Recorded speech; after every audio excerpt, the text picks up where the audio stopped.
হজের 10 দিনের ফজিলত আমাদের সবাইকে মনে করে দেওয়া লাগবে, ঠিক আছে? অনলাইন অফলাইনে সবাই প্রচার করবেন। এই 10 দিন নেক আমলের জন্য একটা উৎসবের উপহার আল্লাহর পক্ষ থেকে। এই 10টা দিন যেন আমরা আল্লাহর পক্ষ থেকে এই উপহারকে কাজে লাগাই, বেশি বেশি নেক আমল করি, পরকালকে গুছিয়ে নেই। তারপর ইনশাআল্লাহ আল্লাহ পাক এরকম কিছু অকেশন সৃষ্টি করে দিয়েছে, এমন কিছু উৎসব আল্লাহ পাক সৃষ্টি করে দিয়েছেন যেখানে মানুষ আমল গুছিয়ে আবারও আল্লাহর পথে ফিরে আসতে পারে। আমার কথা কি বোঝা যাচ্ছে? ঠিক এরকমই একটা উৎসব হচ্ছে, একটা অকেশন হচ্ছে আমলের উৎসব, সেটা হলো এই জিলহজ মাসের প্রথম 10 দিন।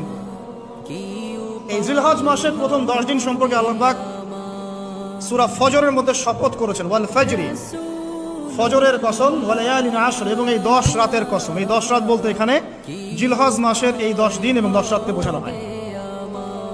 এর ফজিলত সম্পর্কে নবী সাল্লাল্লাহু আলাইহি ওয়াসাল্লাম একটা হাদিসে বলছেন, সহিহ বুখারী হাদিস, আনাস রাদিয়াল্লাহু আনহু ইবনে আব্বাস রাদিয়াল্লাহু আনহুমা থেকে বর্ণিত, নবী করিম সাল্লাল্লাহু আলাইহি ওয়াসাল্লাম বলেছেন যে মা মিন আইয়ামিন আমালু সালিহু ফীহিন্না আহাব্বু ইলাল্লাহ মিন হাযিহিল আইয়ামিল আশরা।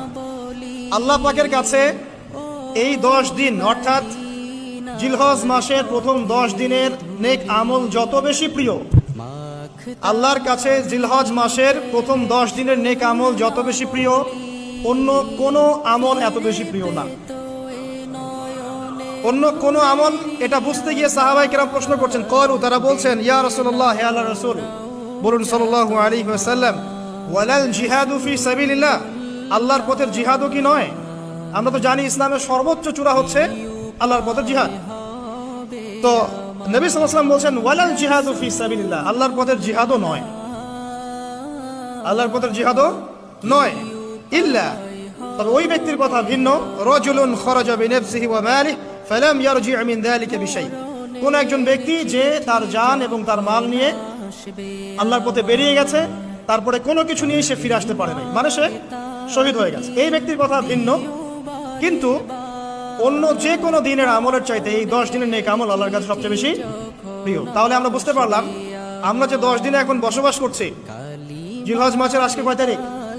1 তারিখ। এই যে আল্লাহ পাক নিয়ামতের সাথে আমাদেরকে বাঁচিয়ে রেখেছেন, এই 10 দিন আমল করার সুযোগ দিয়েছেন, এই কৃতজ্ঞতা স্বীকার করে আমরা কিন্তু শেষ করতে পারবো না, পারবো না।